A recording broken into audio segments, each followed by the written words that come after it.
Welcome to News in Context. I'm Gina Valeria.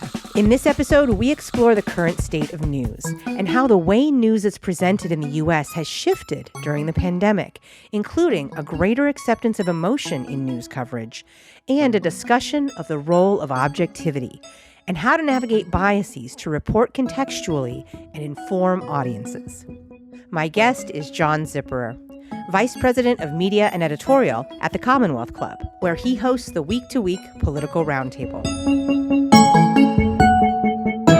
John, you're my first guest on this podcast, and it's been more than a year later. We're in a new administration. We've had so many massive ongoing stories over the past year.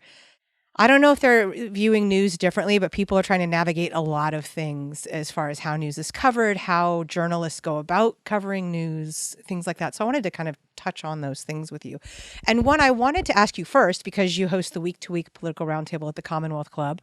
Have you noticed any shifts over the course of the year in how people are talking about news? No, in the sense of that I've seen, how it's being discussed or how they're perceiving it. Yes, in the sense of how it's literally being done, right? Because a lot of reporting now is done like this, online with a phone. I mean, obviously phones have been used for a long time, but I know reporters who used to go out and hit the streets and go, track down the person they're talking to, and now they're trying to set them up in Zoom while the cat's climbing over them in the background and the dog's barking. Absolutely. I've noticed that there's a lot more. You want to get perfect audio, so interview your person in person. And now it's like, yeah, Zoom audio, it's great. It's just great. It works fine. Commonwealth Club recently, our AV director sent around an article, and they were talking about how NPR would never in the past have considered airing something that someone recorded on their cell phone or something like that. And they're like, now it's like, yeah, we'll take it. Right. Right. Zoom audio, we'll do it. Yeah, it's the content. It finally to that point. Right. So one thing else I've noticed that I want to touch on is the way news is being covered, not just in like that, but also the idea of allowing journalists to be a bit more human. And this is something that I think we as journalists themselves have struggled with. The idea of I'm supposed to be an impartial observer and I'm supposed to share the information with you. And, we had CNN Sarah Seidner broke down on air because she'd been covering these horrible stories about people dying and hospitals being overrun and families torn apart and medical workers overwhelmed. And finally, live on air, she's like, it's just so bad. People really need to know. And in that moment of humanization, that I think helped people understand the story better. And yet there is a sense that, is that a breach of journalism? And it's not that it hasn't happened in the past. I can think of several examples, but it seems to be, there's, at least in my world, there's sort of this push and pull and grappling with how we do that. I'm interested in what you think about that. I'll be honest, I'm old school. I will allow someone, that someone is human and such, and that's going to happen. I'm not for piling on and criticizing them. I don't think it's a good thing, just from the sense of, if, the general person out there watching it, when the person breaks down, who's giving them the supposed authoritative report on something, does that increase their trust in what this person says? Does that make them think, oh my God, what's happening here? I mean, they've just seen a news report on, people dying in ICU units or whatever. I don't know that seeing someone cry about that would help me. Okay. But what do you think? What's your take on it? I think there's a space for it, but with the caution that you offer, but I do think there's a space for it. And so I go back to, for me, in my experience, in my news world experience, 9/11, right? So 9/11, I was sobbing in the newsroom and yet still trying to do my job, right? Like putting information out, also understanding deeply and really being proud of the fact that I was providing information for people that they needed to know. But like dealing with all of the things that happened at 9/11, at some point it's going to overwhelm you because we are human. Just last night, I was watching a documentary that a professional acquaintance I know created, and it was about massive tornadoes. And there was a moment when the meteorologist realized how big this tornado was in this particular town and was like, get out, everyone now, and she started to panic a little, but she still... Many residents said later, it was the panic in her voice that made me take it seriously. And I got out, and I think she saved my life, And so I grapple with it because I don't want a bunch of emotional messes who aren't really, that's not what I'm looking for. But I feel like, like when you're dealing with COVID, when you're dealing with violence against Black people, against Asians, when you're dealing with a lack of connection from social distancing, when you're, all these massive stories that are just, it's not just one day, it's big and long term. How do you remain detached and cover that stuff? I would worry more about the manipulative aspect of it. Certainly, if it becomes an accepted thing, there are journalistic organizations out there, both normally and in air quotes, journalists, on air talking heads who will manage to look frightened, happy, trying to tug your heartstrings. And if it happens and it's genuine, I certainly understand that. And I'm not going to criticize someone for it. But I just don't think it's a good thing. That's fair. And I respect that. Can you talk a little bit more about why you don't think it's a good thing? I know we want to get into talking about objectivity and, when is it, maybe not necessarily, but I mean, like, go back to the new journalism movement. And, it's absolutely wonderful to go back and pick up an Esquire or something, some of these other big publications from the 60s and the 70s and read some just on the ground reports, whether it's Vietnam or the racial upheaval at the time, or all the stuff that was going on in California and all this I mean, someone putting themselves in there and such and doing that kind of a narrative story, I don't have a problem with that. I do think that's separate and different from this is what happened and blah, blah, blah. I knew in the 1980s when P.J. O'Rourke was doing just fantastic reporting where he would go to Russia on this boat trip that was put together by The Nation magazine. So a bunch of lefties on the trip with him going through Soviet Russia. And all the people he was with were just gobbling up what was being spoon fed to them by the government. And whereas P.J. O'Rourke, being P.J. O'Rourke, would every time he got a chance, he'd get off the boat, go into town and get drunk with someone and would actually talk to them and learn what's going on in the city or something like that. Okay, I knew P.J. O'Rourke had his own political viewpoint. I knew he wasn't going to churn out statistics on the Russian budget for housing development for the next 5-year plan. I couldn't have cared less. What I wanted from that story was the local angle. And you get much more of a sense of what it actually was like in Soviet Russia in the 1980s from that kind of thing. On the other hand, if you were reporting on the famous Reykjavik summit in Iceland between President Reagan and Gorbachev from the Soviet Union, I don't really want someone cracking jokes about how Gorbachev looked or who wore what or what the people at the bar down the street after you were done covering the program, what you want. I don't care. I want to really know, wait a minute. Reagan actually proposed giving up nuclear weapons. Wait a minute, what? That's real stuff. That's fascinating. And I need to know that actually happened because there's a whole bunch of stuff that then goes from that. It's like, oh, wow. Reagan, I thought was the warmonger. Wait, he actually proposed, and wait, that was actually his thing. I mean, there are places for both. I'm not opposed to someone putting themselves in the story. I think you can do so without at the same time manipulating. I didn't feel manipulated by P.J. O'Rourke because I knew what he was doing. I knew where he was going. And this might be a cultural thing. I'm from the upper Midwest, German background, Protestant. It's like when someone is trying to convince me of something and they're getting overly emotional, my first reaction is not, oh, this is genuine. My first reaction is, what are they not telling me? Why are they instead doing this song and dance? Obviously, different audiences, what I'm getting at, may very well see that as completely different. I agree with you. When people get overly emotional, I'm like, okay, what are you hiding? This is, come on. But I will say, you have to have the things that you said. You have to have a foundation of trust. I have to have built up some sort of trust in this person, that this person is credible, that this person does have maybe my best interest at heart, that they're giving me information that's going to help me, and that they do know the difference between the importance of getting policy information out or information that's going to affect my life that I need to know versus helping me understand the gravity of a story that's around me. I think COVID-19 and this pandemic is kind of all of that wrapped up, right? So I want people to, journalistically explain to me how the vaccines work and how, the case counts and the data and the stats, all that. But I also want someone to shake us all into understanding that this is quite serious and to treat it as such. And I think I'm not in Sarah Seidner's head. My read of that was that she was like, oh my gosh, I'm so frustrated that people really aren't hearing this. And I can't do the status quo anymore. I have to push it. Let me push back on that then. Yes. Is that then her also expressing a lack of faith or a lack of confidence in her own reporting? Oh. Meaning, what I'm showing you is what I'm crying about you not understanding. So what didn't I show you? How do I have to do that rather than crying? Oh my gosh, what a great question. And that brings to mind, because I just watched this documentary last night on the tornadoes. So I'm going to bring it up again. Was this the tornadoes that had the sharks in it? No, these ones didn't have sharks. No sharks. Okay, so it's not as dramatic. Not as dramatic, okay, right. So, I mean, really. This F5 tornado. And one of the meteorologists said, I'm showing graphics. I'm showing people where it is. They know they live right there. He said, but there was somebody, either a colleague or who was actually in front of it filming it. And he said, without that footage, I don't think people would have taken it seriously because the graphics can only do so much.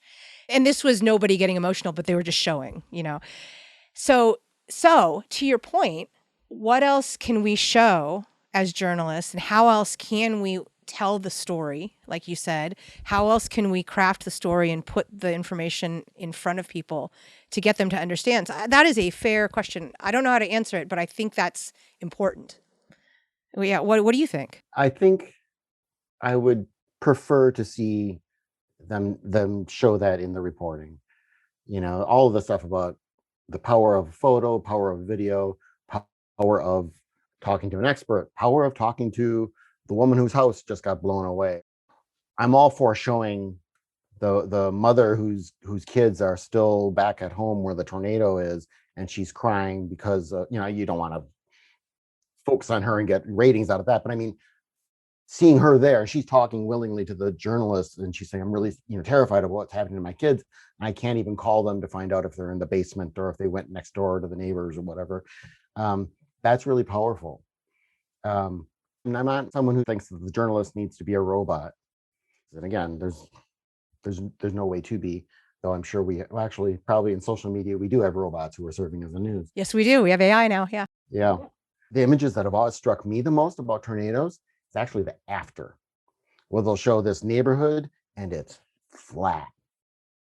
And that just stuns me because, of course, I'm so used to thinking of cities where they're all this built-in stuff. And then when you see, oh, that's what it is, and that's what it became after, different things will probably connect with different people. But again, there are things there that you can show and talk about, both from what's happening now, as this is the third tornado to come through Oklahoma this past month, and here's some of the results of the past two. Local police chief, Joe Smith or whatever, says, look, we weren't prepared last time, so you've got to take it seriously this time. Get to shelter or something like that.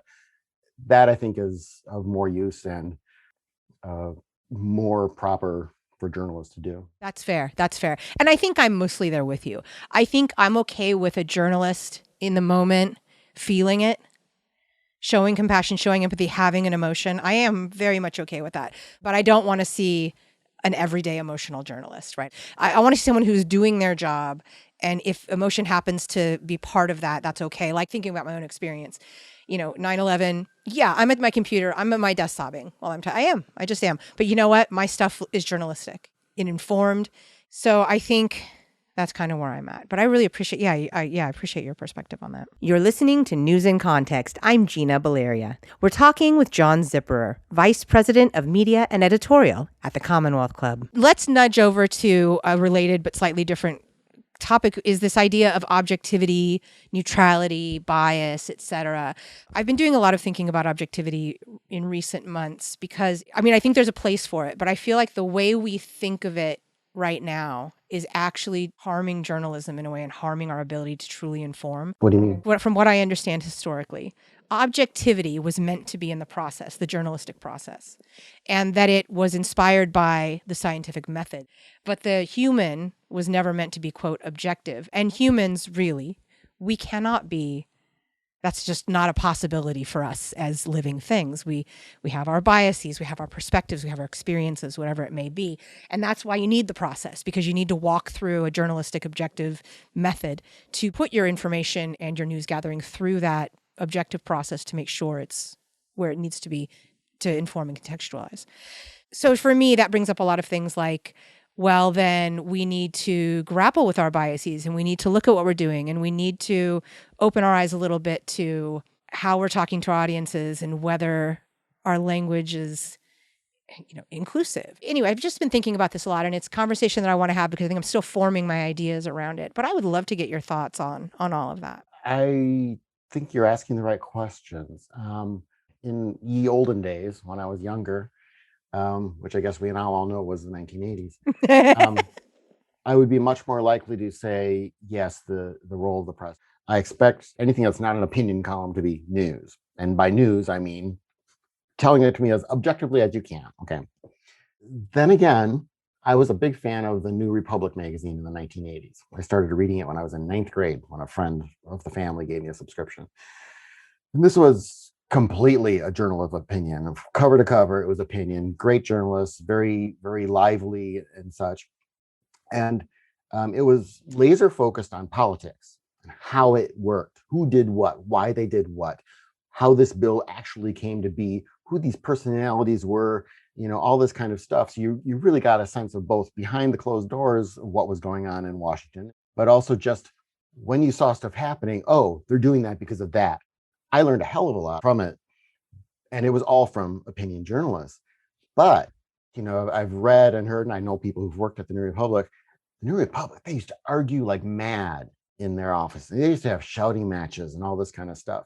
And the point being, when I got my magazine subscription issue, I expected that if they talk to this person, they actually talk to this person, that they're actually accurately reflecting what this person told them. I also know that article did not just go from Morton Kondracki's typewriter into the typesetter and then, into the proofing process. It probably was argued about with the editor-in-chief. In their staff meetings, they probably had a big argument about it. It was questioned every step of the way, because the last thing you as a writer or an editor or a publisher want is you put something out there and a member of the audience, sends you a note saying, oh yeah, what about XYZ? And you're like, oh, that's supposed to be figured out way earlier in the process. And if you want your audience, especially, to pay for what they're getting, the value add is that kind of consideration. You can do that within an opinion, a non-objective atmosphere. But again, all those arguments are going toward what they think is real. What is the real truth that they're trying to get at? Which is another way of saying, yes, they still expect that to be able to stand up in a world of objective truth. Yes, there is an objective process. And that's where opinion journalism is still journalism, because it's gone through the journalistic process. Talk and tabloid, that's not journalism. They might all have a POV, but one of them is journalism and the others are not, because of that objective process. And because I know the perspective of this magazine, I know what I'm going to get. I know it'll be intelligent. I know they've thought about it. And you think of a lot of other countries where it's not about objective journalism. It's about everything. In England and Spain, they all have perspective, but it hopefully seeds discussion across differences rather than putting us into filter bubbles. You mentioning journalists in other countries made me think of interviewed this past year Maria Ressa, who is an award-winning journalist in the Philippines. I don't know if she's literally at the moment in jail, but she's being charged with multiple things that the government just keeps piling on her. Utter garbage cases. But of course, to them, whatever they don't like is, quote, fake news, unquote. And she comes from I think she worked at CNN and other, Western organizations, went to the Philippines. And at one point she had the biggest private news organization there.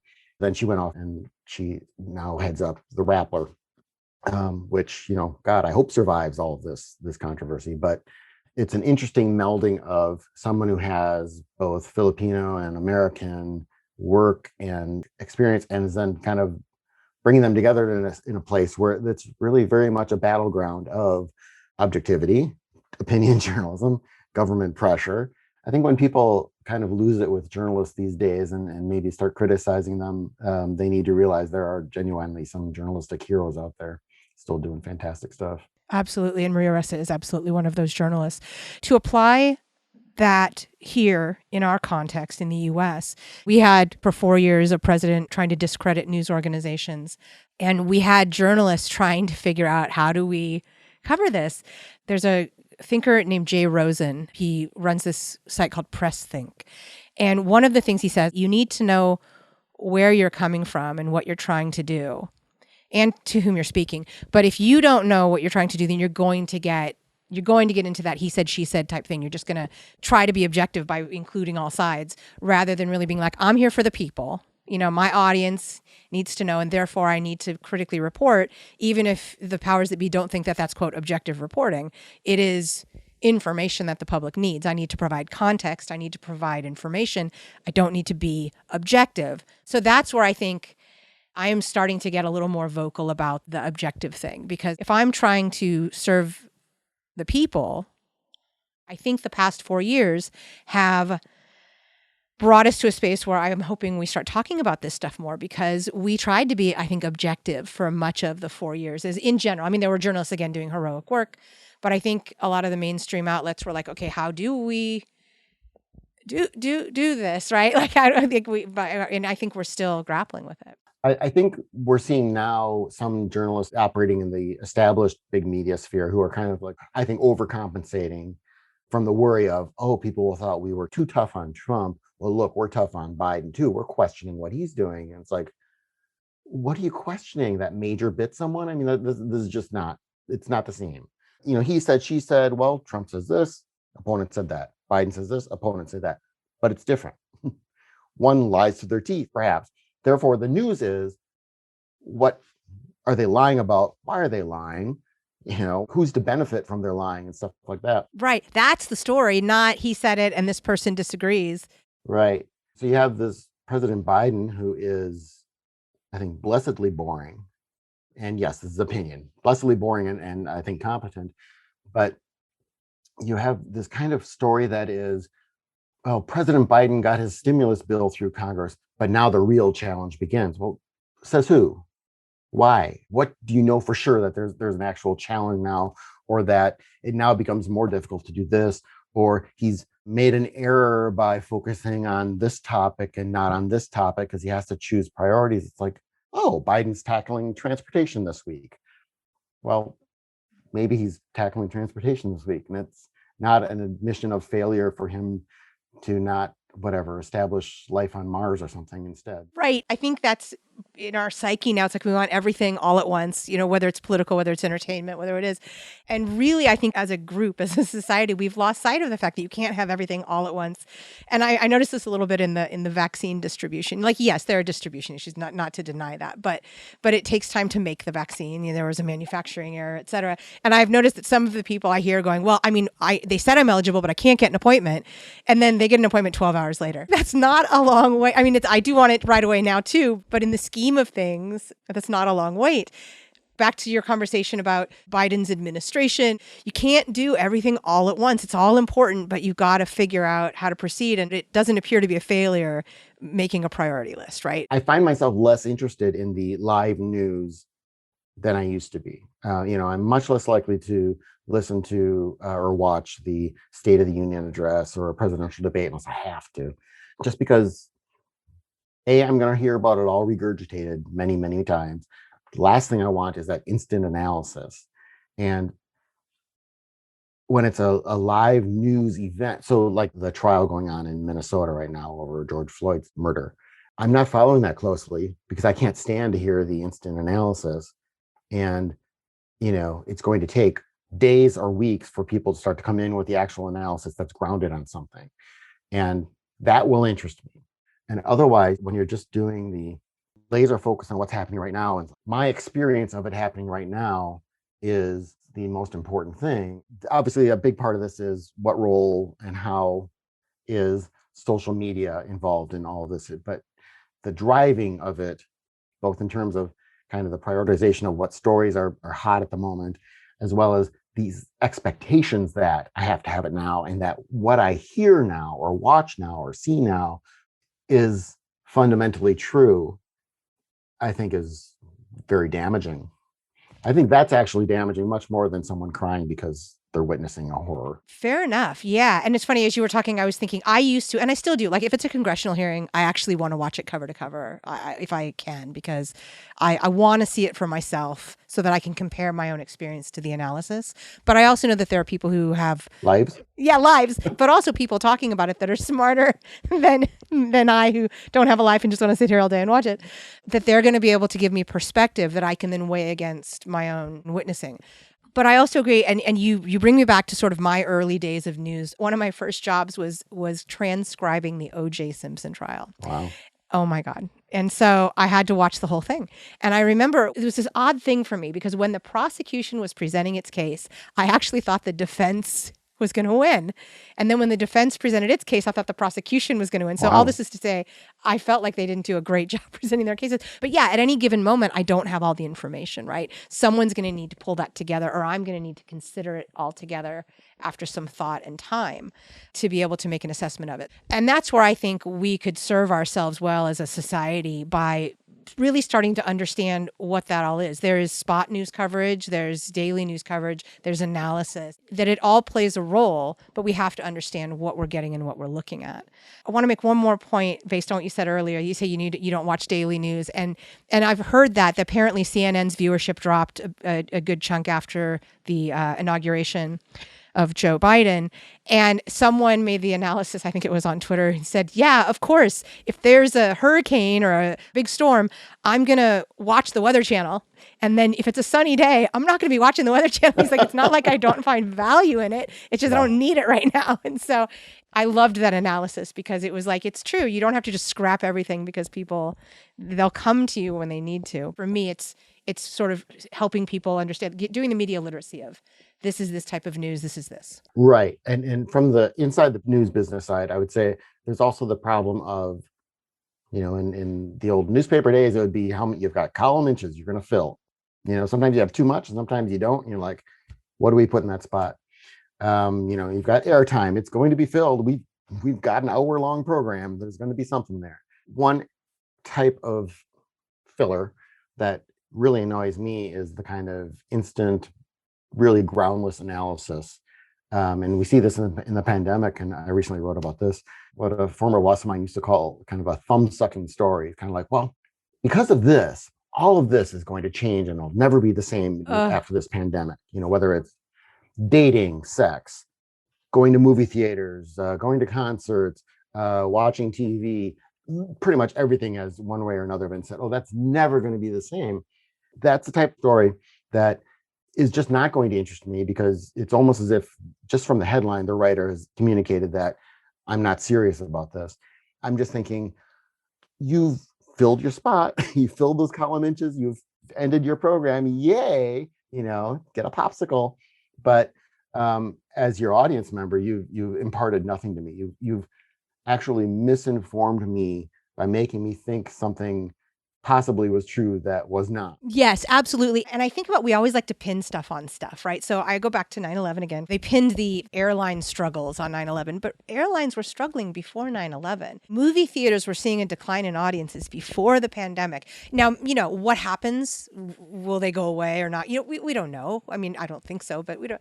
But the fact of the matter is, like, that you can't pin the woes of this industry on the pandemic fully because there were already trends happening prior to the pandemic.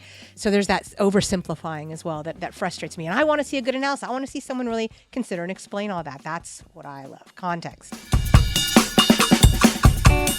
Thank you to my guest, John Zipperer, Vice President of Media and Editorial at the Commonwealth Club, where he hosts the week-to-week Political Roundtable. Music in this episode includes Spring Fling by Track Tribe and The Heist by Silent Partner. In addition to hearing News in Context every Friday at 8:30 a.m. and 6:30 p.m. on KSFP 102.5 in San Francisco, you can hear it on Spotify, Stitcher, Apple Podcasts, iHeartMedia, Google Play, Google Podcasts, Podbean, YouTube, and PRX. We're also on Facebook and Twitter at News in Context SF and on Instagram at News in Context. And you can find links to all of that at newsincontext.net. I'm Gina Valeria. Thank you for listening.